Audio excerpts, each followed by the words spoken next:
Okay. We have. Okay. Yeah, you want to go? I can try again. Yes, I go. But I'm thinking about if I try again. Okay, welcome to 3 Point Landing. It is our fourth quarantine episode. It's now been 88 days in quarantine, and all I can say is thank God for streaming media, streaming entertainment. It's nothing like what it used to be, and that's not always a good thing. Today, we're going to go back and look at home video. Matthew, help me!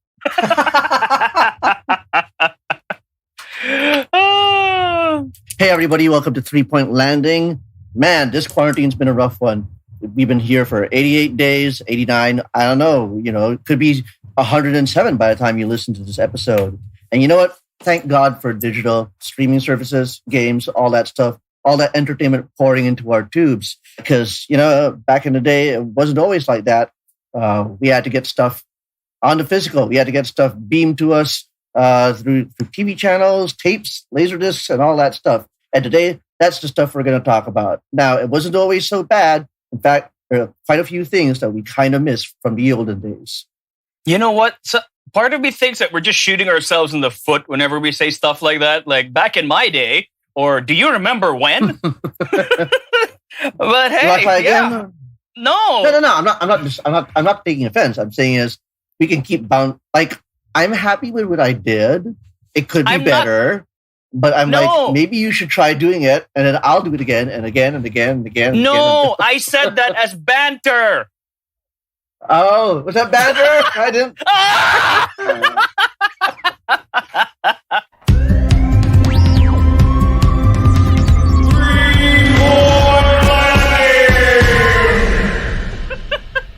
So what were you doing today, Matthew?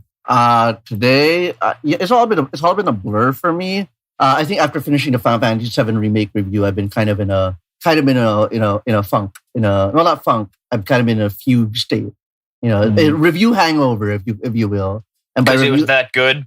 Well, yeah, it was that good, and also writing the review was just kind of like I wouldn't call it hard. I never consider writing reviews quote unquote hard, but it was definitely like I want if I really like a game, or even if I really hate a game, I want to like really reach into myself and make the best review I feel that does justice to the game or whatever. So definitely, it's me putting more effort into it than I probably get paid to.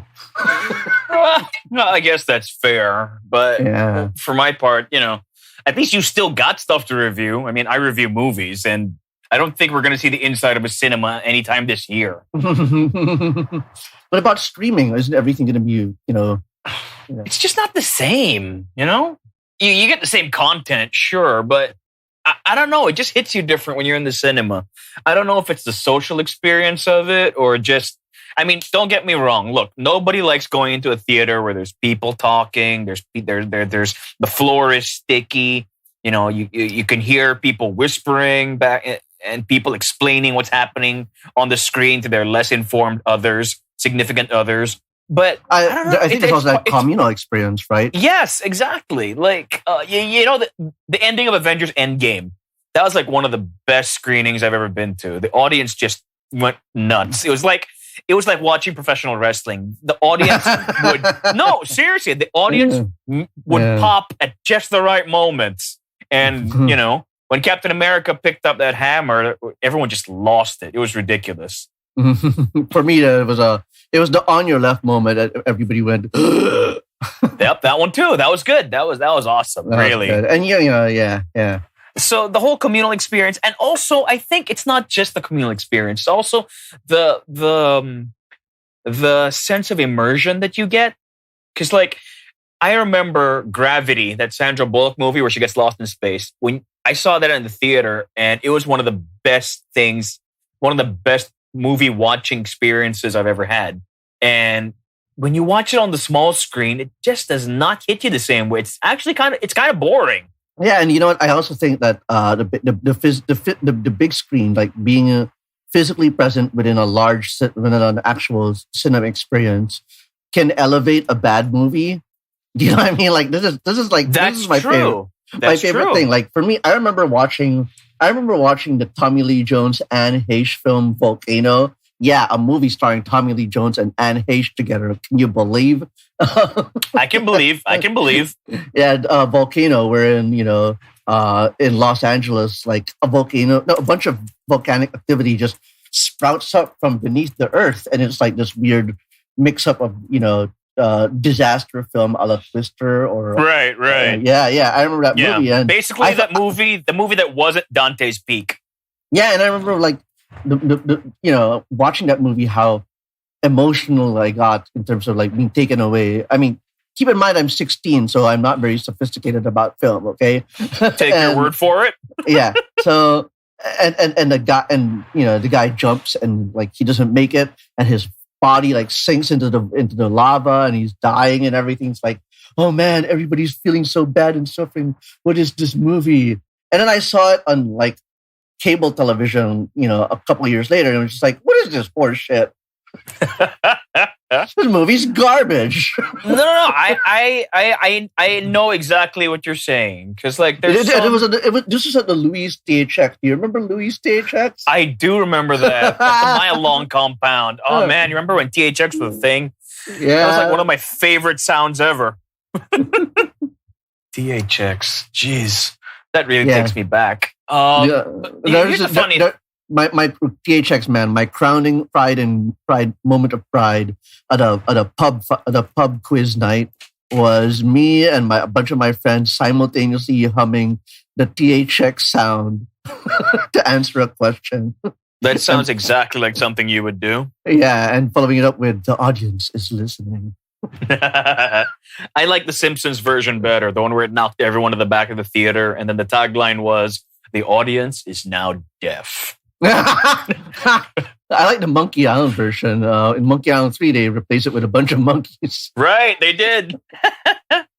Oh, geez. Did you know? Okay, here's the thing. When DVDs were new, right? When DVDs were new, there used to be a feature on some of the more special edition ones that would let you calibrate your home theater to the optimal settings to enjoy THX sound. Oh yeah, no, I remember that. And it'd be like left speaker, right speaker, left speaker, center speaker. Exactly. So like, yeah, that's how I calibrated our stereo so I could watch The Matrix. Oh man. But you know what?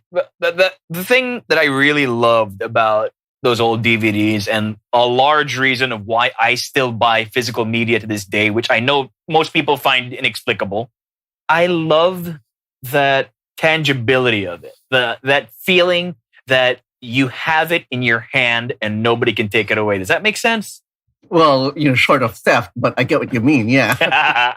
No. Okay, let me explain. Or short of lending your copies to girlfriends who decide to vindictively or spitefully withhold it from you when you break up with them. I actually know how that feels. You can also throw graphic novels and a couple of other things on that list. Oh, don't you know? Like Neil Gaiman's Sandman has been passed around among girlfriends and boyfriends more often than venereal diseases.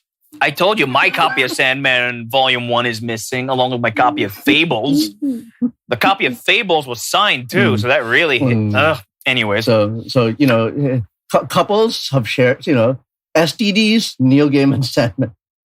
Those are the two things that are of a currency among heterosexual couples. Oh, speaking of, did you see the announcement? They're going to do an audio play of the first storyline from Sandman, it looks like.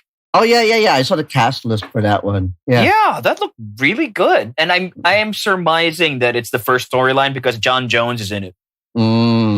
Which is usually my argument that the Justice League was in the first volume of Sandman to anybody who says that, Sandman is not comics. But going back to what I was saying earlier, the reason that I have this love affair with physical media, I mean, as obsolete as it may be, is that for years and years growing up, moving from country to country because of my dad's work, we did not always have access to English media. We didn't always have access to a video store, So we didn't even have access to English TV half the time. So whatever you could get automatically became precious. Whatever That's you right, could yeah. get, you would hold on to it. It's it's a copy of Airbud on VHS, and it's fucking gold. No. Okay, I think even back then I knew to stay the hell away from Airbud, but okay. But it's precious mana from heaven, Yeah, it really was because I mean, just for the listeners, not Airbud specifically, but like any old movie that is like, that you can consume in your native language in a time before the internet. No, but seriously, my mom had a sister who was in the States, and she was doing her master's degree, I think, at the time. She would actually tape shows off broadcast TV and send them to us. She would fill up a tape. Yeah. She would like stick the tape in before she headed out for the day and just let it run. Oh yeah, we got the VHS Betamax care package. Get those tapes in the mail or brought over by visiting relatives, and it's like 8 hours of American cartoons taped from hour to hour. And not just the cartoons, but the commercials. The commercials were awesome. That's why for all the look, not for anything. Okay, the Nostalgia Critic has this series on 80s commercials.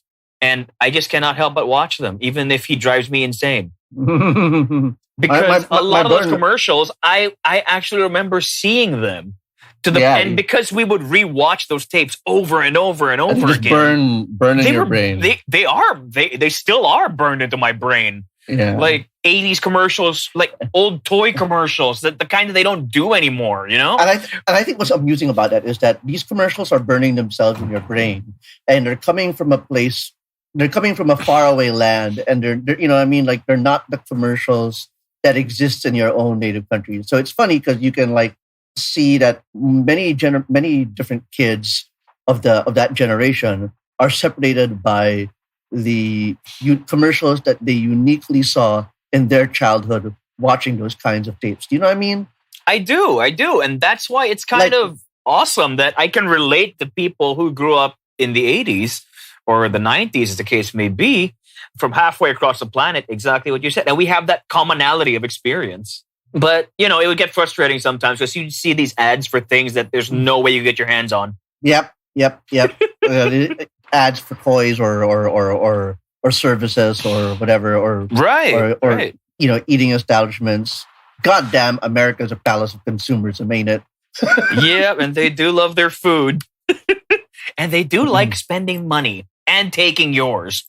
But so those tapes, they just became precious so that whenever we would move to a country that actually had English media, it became a case of finding the nearest video store. And I can probably say this now, I think the statute of limitations has passed, and duplicating as many of those movies as you could find on as many VHS tapes as we could carry to our next destination. I'm not pulling out of any knowledge of law or whatever here, but I'm going to assume that if it's been 25 years, that's pretty far above the statute of limitations, right?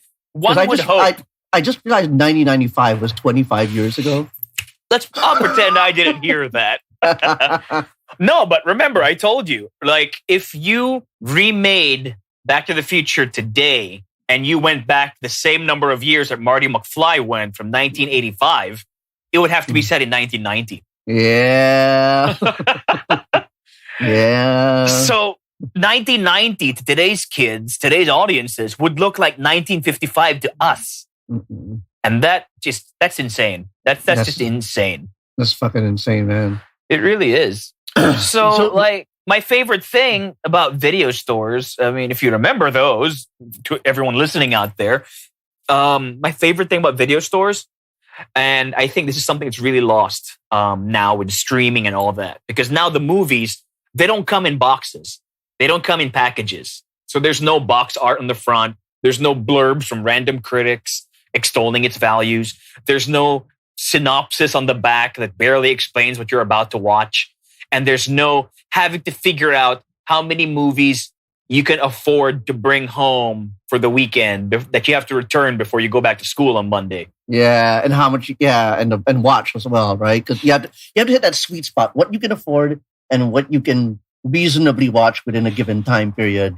between bedtimes and homework or whatever stuff. But it wasn't just that. I mean, like for me, in my case, my parents heavily regulated. I mean, this is going to sound crazy, but my parents heavily regulated when we could watch, in addition to what we could watch. So I never actually watched TV on weekdays. I only would watch on Friday, Saturday, and Sunday, and I was limited to 2 hours each on each of those days. Yeah, and this is, I hope nobody here listening thinks we're going to go in a back in my day. I mean, the whole point is it is a back in my day thing, but this isn't about decreasing like cultural standards or what have the youngs not appreciate the media there. Absolutely. It's just literally a different time. Like one of the things listening to you talk about that really strikes me is the idea of limiting screen time. Now, I can't speak for people our age who are parents, but the idea of telling you, Misha, like, oh, you can only watch this time and blah, blah, blah, was feasible because we lived in a world where there was only 1 to 2 screens in your household. But now everybody's got a screen, smartphone, tablet, desktop, Holy laptop, crap. TV, I right? didn't even think of that. I didn't even think of that. I was just trying to justify why I still buy Blu-rays. Yeah. I mean, you can regulate, in 1980 or 1990, you can regulate, That's right.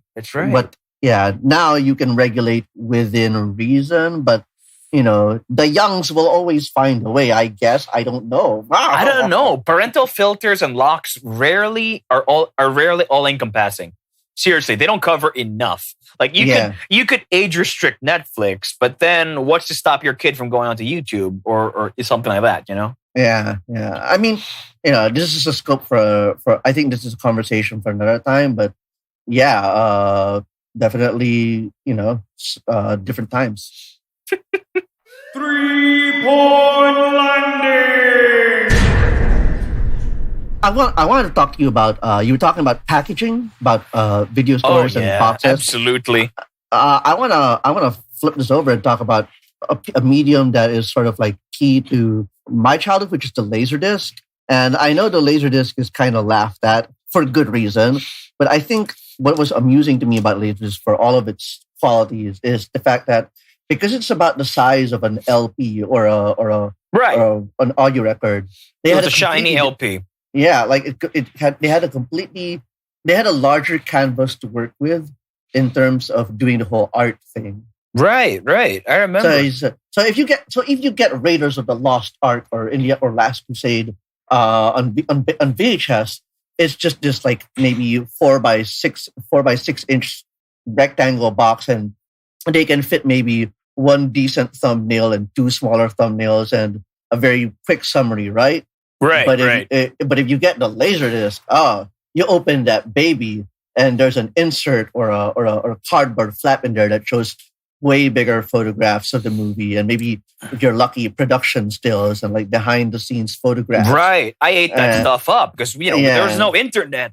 Internet, so those were really like, besides the 30-minute making of specials that would air on network TV, on broadcast TV, those were my first exposures to how films were made and how special effects worked, how these big blockbusters, how these big sweeping epics, how they got put together. Just reading the inserts on the packaging. Yeah, and I love also on the backside of the LaserDisc, you would have a complete track listing of the events. Dude, of the that movie. was huge. That was huge because on VHS and Betamax tapes, you couldn't tell where you were on the film if the tape was inside the player. Mm-hmm. And unless you had to load it up, you had to play it, and you'd have to navigate visually. You couldn't just tell it, take me to scene 13. You couldn't select it, take me to the big action scene. But LaserDisc, you could choose your tracks, just like choosing a track on a CD. And it was just mind-blowing for the time, I guess. And also, what was cool about those things was there was no physical tape involved, so there was no wear and tear. You could watch it over and over again. It wouldn't get fuzzy. Yeah, because I want to touch on your excitement about making of specials, Derek. That's another making of content, Derek. That's an interesting thread to follow. But I also wanted to close off with that whole track listing.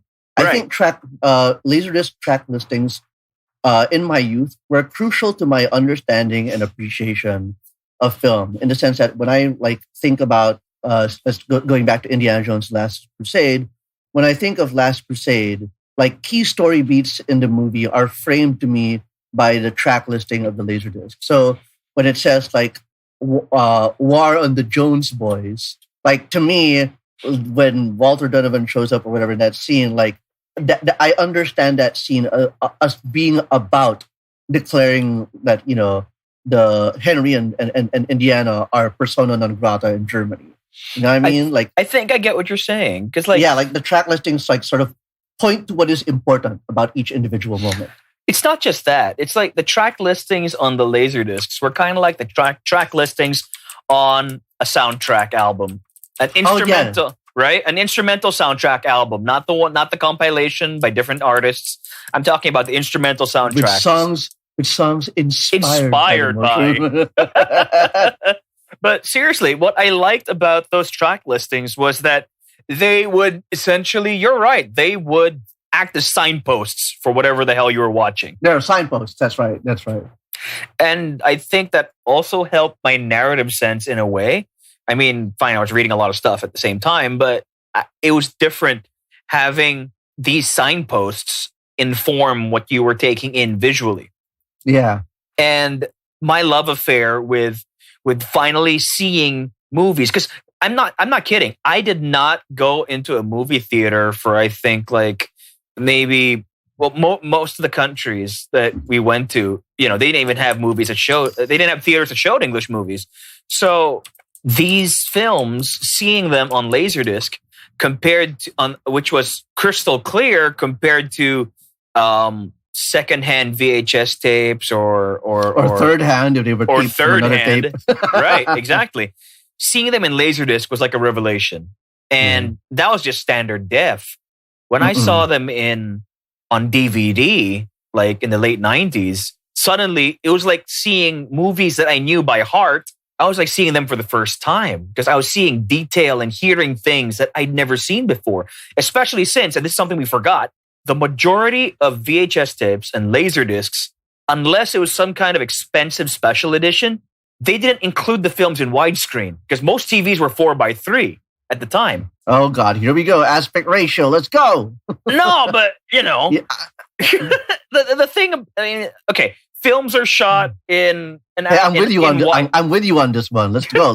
Okay, fine. Movies are shot in widescreen, right? That's why when you go into the theater, it fills up your entire field of vision. Yeah, but there are 16 they're anywhere between 2.39 by 1.99, I think, or 1.19, and 2.35. Or 16 by 9, and even then, 16 by 9 is kind of more like a traditional widescreen. Anyway, right. I'm a bigger nerd about these things than it's okay. But at the time, most TVs, those old big boxy things that we used to call TVs, were kind of squarish. Their screens were squarish, right? So by the time that a movie that was shot for the widescreen in the theater came to TV or the home video, that usually meant, depending on what ratio they used to shoot it in, what format of film they used, they would have to chop off as much as a third or even sometimes 2/3 of the viewable screen just to make it fit on your TV. Now, if you got, let's say, if in the theater you remember Han Solo talking to Luke Skywalker on the other side of the frame, chances are by the time it got to TV, you'd only see one of them. Yeah. And, 80s and 90s kids know that when, they know those portentous words, which are, this material has been adapted from its original presentation. Has been modified. Been modified. It has been adapted to fit your screen. Yeah. And just again, just to get everybody on the same page, the reason that DVDs were exciting to me wasn't just the fact that they were clearer, they looked better, they sounded better than anything that we'd ever seen before. It was the fact that they were, and this is a term that I learned from America, they were priced to own. Are you familiar with that? They were priced to own, which means they wanted you to buy it, take it home, build your own library. Because before that, the big studios would release VHS tapes or LaserDiscs, and they would cost anywhere from $50 to $120. Yeah. And And the whole, if I understand correctly, like the history behind the thinking behind that was that they wanted to make sure that movies were prohibitive to own on home video to ensure that the value of broadcast rights, cable rights, pay-per-view rights were still high, as well as, preserve the scarcity of the film, as well as make sure that they could, on a lesser extent, make sure that they could re-release the material on limited screenings or limited releases after the fact. absolutely. And nobody did that better than Walt Disney. Oh, Seriously. yeah. The Walt yeah, Disney Studio, they were shameless about it. They would Disney put out Vault. they'd put out, let's say, a VHS of Snow White, and they'll tell you, you only got a month to buy this because it's going back in the vault and you're never going to see it again until we decide to bring it out again. So people would pay like, $75, $80, $100 for a tape of Snow White because they honestly thought they would never see it again. But another reason that they were so expensive was they figured that the average person, at least in the 80s, wouldn't be able to afford their own setup. So they would have to rely on, and wouldn't be able to afford their own library. So they would have to rely on the video store, the rental stores. So imagine if you're a studio, you're going to sell a movie to one video store and then it rents out that movie to 100 people. You're not going to get paid 100 times. So you may as well charge them through the nose to get it. 3-point landing. Remember when people tried to rent out DVDs? They did for a little while until it became, more economically feasible for us third worlders. Remember there's a small company that got into business of mailing DVDs called Netflix? I wonder whatever happened to them. They probably went out of business like Redbox and Blockbuster. Yeah, that's a pretty stupid fucking business model. I don't know how they're supposed to grow from that. Oh man, for anyone who doesn't know, Netflix started as this oh my god! Just talking about. Oh my god! I think I'm gonna die. No, okay. Netflix started with these physical machines, like Coke machines, right? You'd see them outside Walmart or wherever, and they would. I didn't know about this. No, listen, they had physical DVDs inside. They had physical DVDs inside the machines, so like you could check out whatever the hell you wanted, and then when you were I got it wrong. That was Redbox. Netflix is the one that mailed you the physical DVDs, and you could mail it back to them by depositing it in one of their machines. There we go. Did I get that right? Like a video library. Yeah, that's what I know about Netflix. I know about right. They would mail it to you. I'd never heard of the Redbox thing. Oh man, geez, it existed. It existed. That was a thing. But the fact of the matter is, it just shows you how different things were back in the day when people were reliant on something physical to get their fix. You know what I mean? It's not like you can go on the internet now and find pretty much anything. And I think one thing we're missing out from the consumption of physical media is some of the stuff that is salient to it. Like we talked about making of stuff, right? And I think what was funny about the VHS and LaserDisc stuff was they would put all this content in here in the stuff, and they'd have extra stuff left over. And you'd be like, what can we do with this? You know what I mean? Like, for example, a VHS could hold anywhere between 2 to 8 hours of running time. Right. Now, ideally, you set the 4 hours so that you have a nice trade-off between quality and film storage. But then what happens is, after the 2.5 hour movie is done, including the FBI warning to not copy the tape. Wait. I just remembered something. Okay, this is something I actually researched for research purposes. That $250,000 fine at the beginning, the FBI fine for pirating a movie, the $250,000 doesn't refer to. Basically, it refers to every single title that they catch you having pirated. Yes, absolutely. Meaning, you could be if you copied 8 movies, you could be liable for $2 million worth of fines. I'm so glad I'm not admitting to any crimes on this podcast. Awkward laugh. Well, they would have to extradite you, right? I choose not to answer that on the advice of my attorney, on the grounds that it may implicate me in a court of law. I'm just saying that saying that I wanted to set up a little scenario where I start talking about people being charged with home video crimes, and then the American government commits rendition on them. No, but they actually have made examples of people, like not for duplicating video, but for like downloading MP3s. Yeah, they've thrown $1 million lawsuits out there on the behest of angry record labels. Mm-hmm. But as for movie studios, I mean, for movie studios, the most that they've ever done, I guess, is just raid those warehouses or those marketplaces where you could buy pirated VCDs and DVDs back in the day. Yeah, you mean back when the board was being headed up by or something? Yeah. They would make a big show of raiding, let's say, Quiapo, and getting and overturning stalls full of pirated discs. And yeah, then, but even then, the people whose stalls got turned over or the pirates who got busted, they knew ahead of time that the cops were showing. Of course, that's why all the stuff that the cops would confiscate for their photo op would be old stock, and the pirates would be back in business 2 hours later with the new stuff. Sometimes an hour later. You really timed it, huh? Mm-hmm. I know nothing about such things. Yep. No, but I wanted to get back to what I was talking about. Sorry, go for special feature stuff. Like, so you would have a 4-hour Betamax or VHS tape. Yeah. And you'd put a 2.5-hour movie in it, complete with federal warning. And then the people who produce home video would be like, well, what are we going to do with this remaining runtime on the tape? And that's when they would put like the special feature stuff.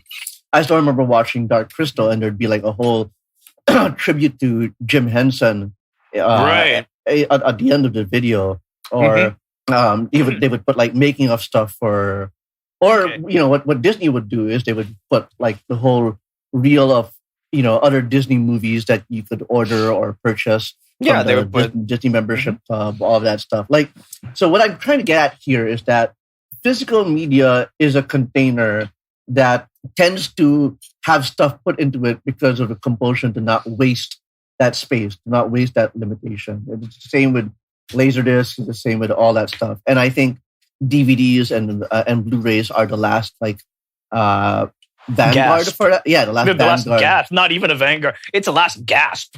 Yeah, and that's what I miss about Netflix. That's what I miss when I'm watching Netflix. I'm watching Netflix. I'm enjoying a movie I like, and I'm just like, I flip around and I'm like, what would be great if I could have a director's commentary for this? And it's like, nope, you're not getting any of that. You're not getting any behind the scenes. Okay. Okay. As far as the special features go, you're right. When it came to analog tapes, right, before you went digital with the optical media stuff, on analog tapes, they would just throw in whatever they could to fill up the remaining space or if they had some extra materials. But when it came time to DVD and they had infinitely more space, they thought initially they just started doing the same thing. They started putting stuff they had lying around, like the 30-minute making of special that they would air on TV, or the stuff that would go in the electronic press kit, a collection of talking heads from the filmmakers or from the actors and all that stuff. They would put that on the DVD. But as the market matured after within the first year or so, actually, the first year or two on DVDs, they started producing supplementary material, especially for the DVDs. So it became a case of picking up. Sometimes you could buy like a regular edition of a movie, or you could pick up the special edition, which has extra specially produced documentaries, bonus features, animatics, interviews, and I love that stuff. I absolutely love that stuff. And sadly, with the decline of physical media, and this is something that's instantly obvious. Like if you pick up a Blu-ray, half the time it does not have half as much stuff in it as the DVD version did 10 years ago. Yeah. Like it came to a point where, like you were talking about market maturation, it came to a point where it's like people would start producing movies and filming movies with the DVD production like running side by side. Am I right? Absolutely. Like, they're making the movie and there's a DVD, like a special crew devoted to the DVD, like, following along. Documenting everything. Yeah. But with the decline of physical media, there's just no... I mean, I'm sure there's still a demand for that sort of thing. It's just that now, more often, you would just find it on the studio's YouTube channel. You're not going to find it on the disc anymore. I think that market has been split down the middle by the people who are actually genuinely interested in that stuff and will actually seek it out, and the people who are genuinely interested in that stuff and are too lazy to seek it out because it is simply more convenient to surrender to the ocean of video on demand and streaming services. Like, like for me, that's definitely the case for me. No argument. But let me just say, as a collector during the DVD years, something that frustrated me no end was, you remember when we used to have video stores here? I mean, not the rental shops, the retail shops like Video City or Astrovision. Relics of a bygone era. They would sell DVDs, okay? Later on, they would start selling Blu-rays. But when they were selling the DVDs, something you'd notice, like if a DVD had all this extra material on the American edition, it inevitably, a lot of the time, it wouldn't have it by the time it came here.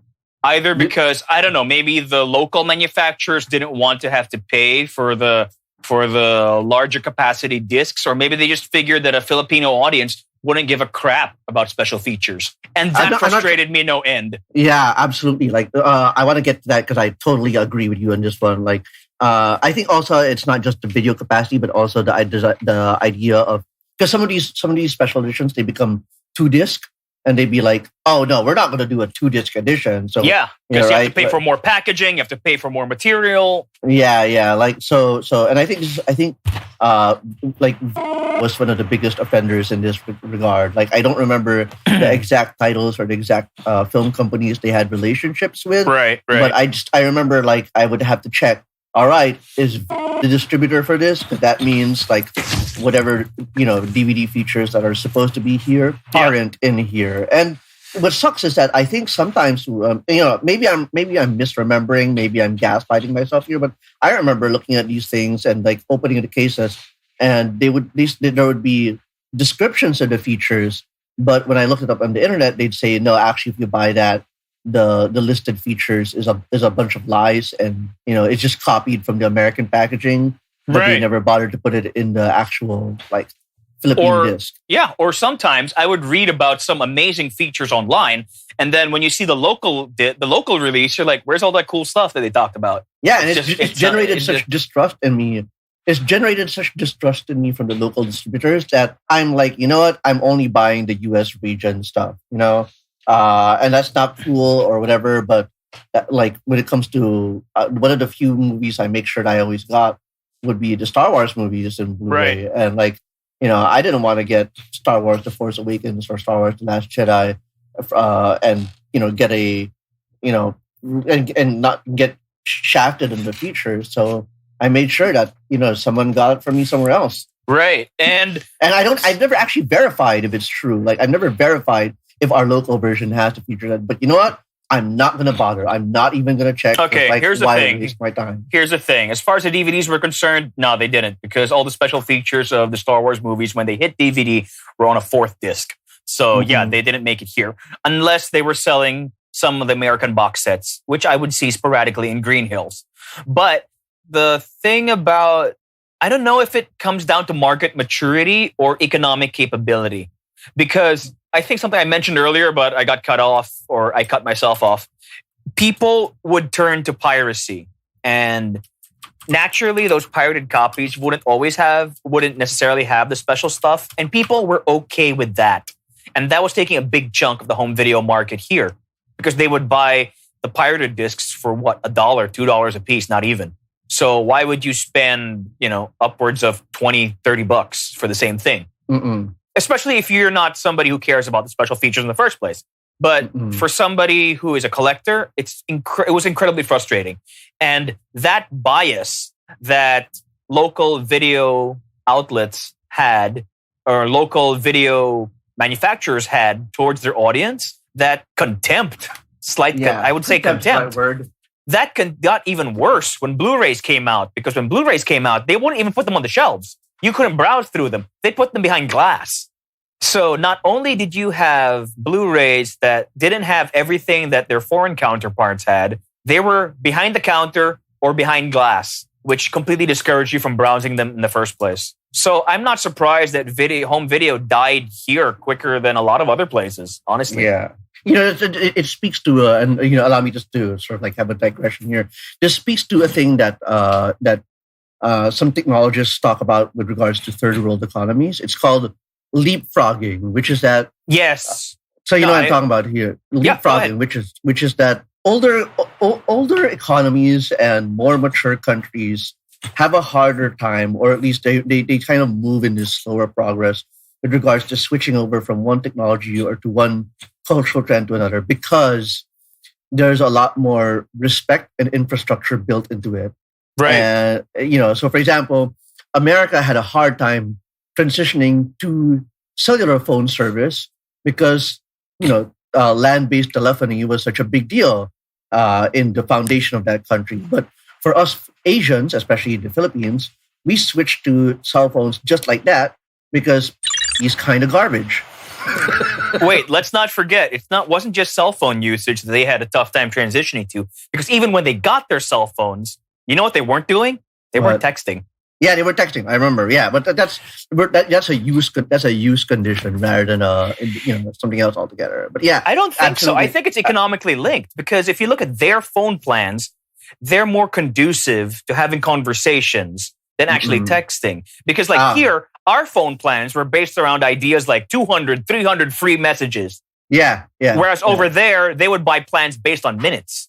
Yeah, but anyway, what I'm trying to get at here is that by having absolutely no interest in really buying into the merits of home video, or at least Blu-ray and DVD, they only incentivized like the Filipino basically just switching to piracy and digital media and literally any other form of technology.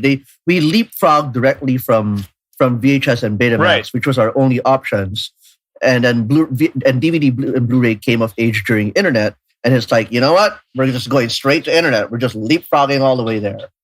I agree with you. But you know what's interesting about the whole Netflix thing that's happening now that we're seeing with all these streaming platforms is that Filipinos are actually willing to pay if they're presented with something that is institutionally sound, something that delivers what it says on the tin, something that does what it's supposed to.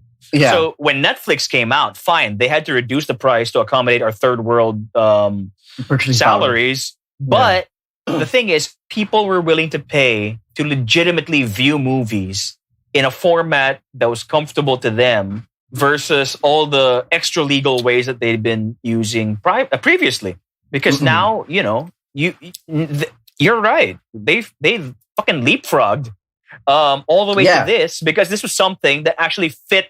One is consumption patterns. Second is viewing habits. The third one is spending capacity, honestly. Yeah, the popular sentiment is that, Filipinos are cheap, or, they're inherently like willing to take advantage and like steal or whatever. But the truth is that all it took was for Netflix to like reach a price point and in a level of like serviceability between like the kind of internet we have to hit that sweet spot. And suddenly we're all like, yeah, I'm paying for legal stuff. No, you're not exaggerating. Because when DVDs were out here, when they were brand new, they would cost over 1,000 pesos. I remember. When they would go on sale, they'd be like $750 or $299 on a good day. But, the fact is they were still starting out at over 1,000 pesos. How much is the average minimum wage, right? Yeah. So, I mean, come on. No, I have to admit, I'm thankful that DVDs were too expensive for what they were worth. Because local DVDs. Yeah, because I managed to skip on some ill-advised purchases. Well, it got worse when Blu-ray came out. Like Blu-ray was like close to 2,000 pesos, and they had even less stuff in them. Yeah, what I'm saying is like 22-year-old Matthew Arsolia would have totally bought that Daredevil DVD. 39-year-old Matthew is just like, yeah, no, I'm not. I don't need that. Well, for me, I found ways. I like kept track of which branches were having sales. I kept track of what every store, what their inventories were at some point. It was ridiculous. So I was able to build up a somewhat sizable collection, but I had to be very, again, judicious in making sure that the version that they were offering was something that I actually wanted. Otherwise, I'd have to find another way to get it. Like whenever somebody would take a trip, let's say to Singapore or the States, I'd be like, hey, could you get me this? If you don't mind, if you find a video store, And that's how I was able to build up my library. But another thing that I don't think we mentioned earlier, we were talking about the maturity of this market in addition to, aside from the spending capacity, right? With regards to the maturity of the Philippine movie consuming public, I don't think that the powers that be respect them enough. I think we saw that with regards to the treatment of DVDs. But that doesn't just apply to that. That's for foreign movies, It's even worse for local movies. Oh God, yes. Because something like, for example, this is something, and I'm not even kidding. I got into arguments with people online about this, and I tagged the studio, the studio in charge. I even talked to a couple of people. Something like Himala, okay, which is by and large one of our greatest films. It was digitally remastered. Good stuff, right? You would think that putting it out in the best possible quality would be a priority. It's not. They put it out on DVD, and I'm not even kidding, in a cardboard folder. This is one of the greatest films ever. That silence is me shaking my head in complete disbelief. What's the point of remastering something digitally if you're not going to show it to me in the best way possible? Because it looked amazing on the big screen.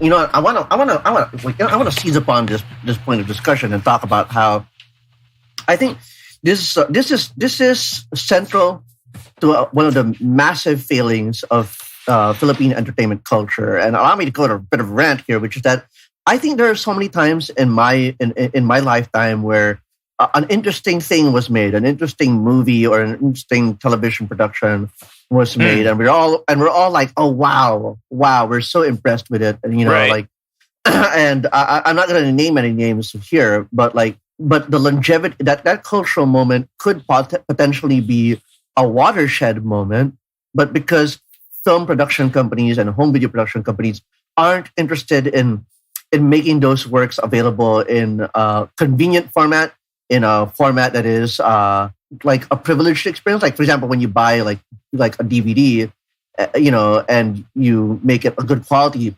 product, it becomes almost an experience to purchase it. It becomes almost a cultural moment to acquire it. Yeah. And that's the thing. Like, so many great movies that have happened over the past 20 years, at least, are not being re-experienced over and over and over again. Because I think that's how film lore is built. That's how film culture is built. Not just that the movie comes out and everyone's like, oh, wow, that's great.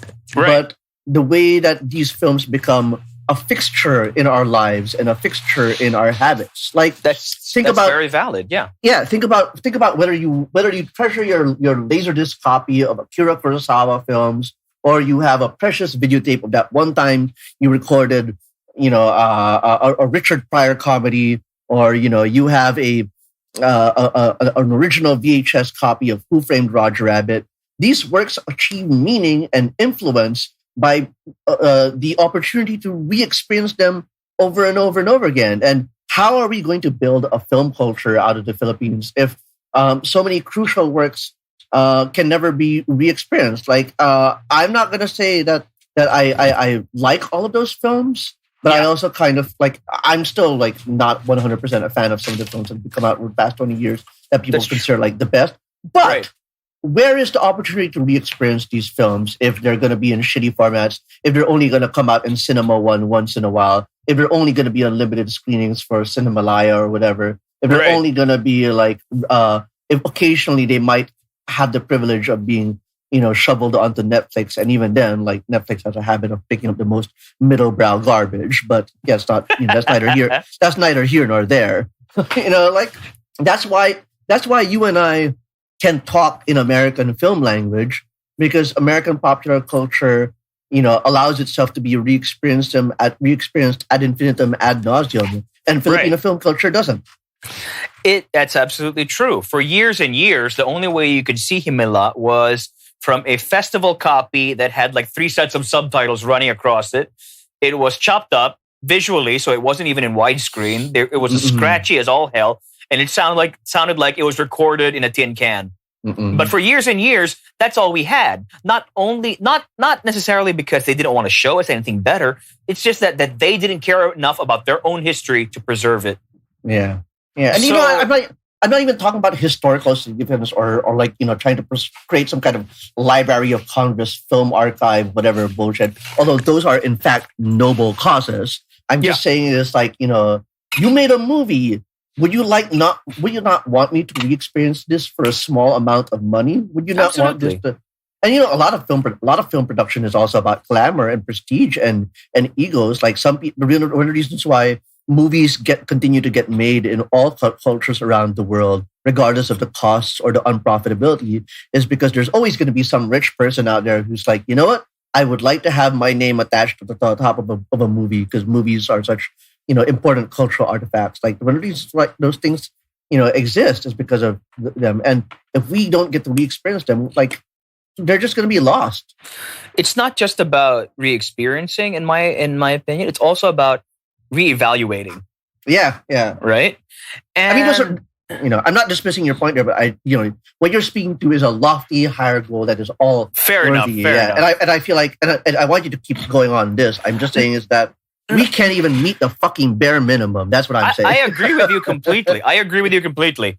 There is no reason on earth that I should be able to get, direct-to-video shitty sequels to stupid comedies, but, I can't get some of the greatest works of Philippine cinema. Now, I'm not saying that every release has to be of historical significance. You're right. But I'd like to have that choice. Yeah. And let's say I'm a fan of rom-coms, local rom-coms of local love teams, and I want to collect them. But the best I can get is some hastily produced hack job home video release, or that if that's all I can get, then ugh. Yeah, honestly, the fact that it's easier for you to get a copy of Cruel Intentions 3. Is that the one with Amy Adams? I don't fucking know. I just know they made a fucking Cruel Intentions sequel that doesn't feature Sarah Michelle Gellar and Selma Blair. I was never a fan of direct-to-video. I got burned by Return of Jafar, and I never looked back.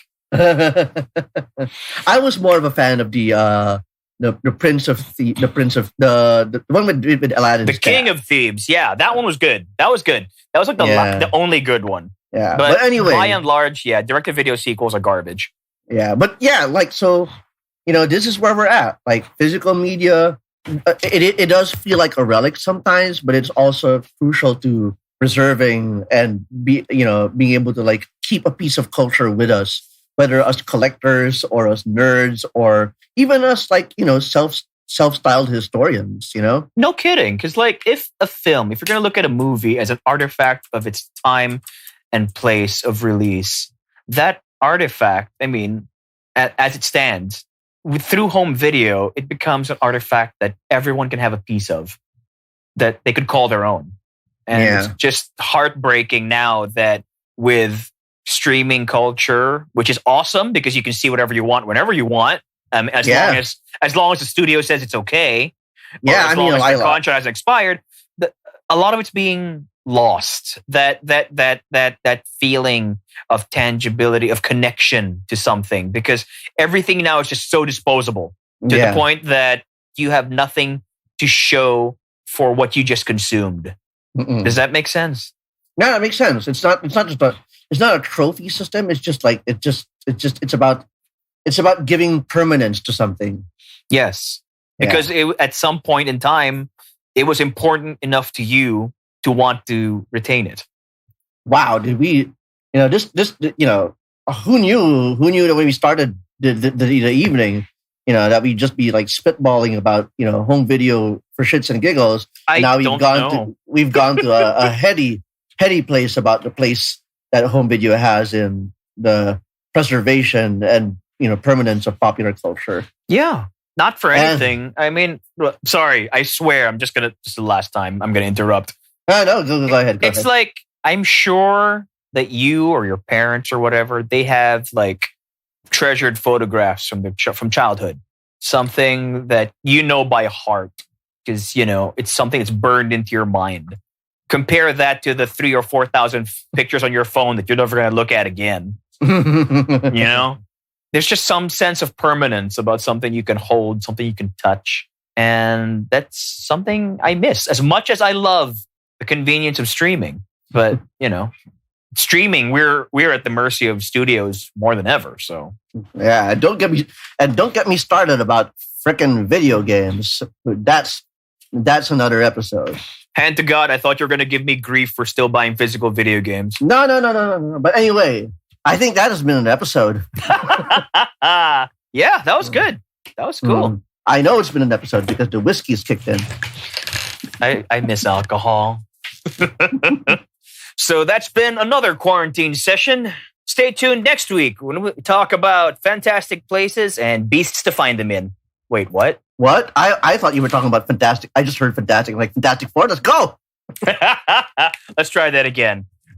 That's been another 3-Point Landing. This is Misha. This is Matthew. Come back next week when we talk about the best ways to bungee off the Eiffel Tower. Oh, yeah. See you then.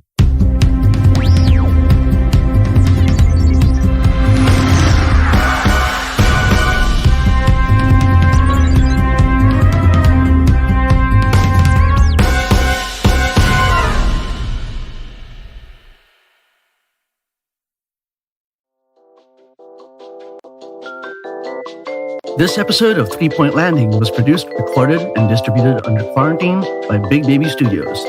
Follow us on Facebook at 3-Point Landing PH.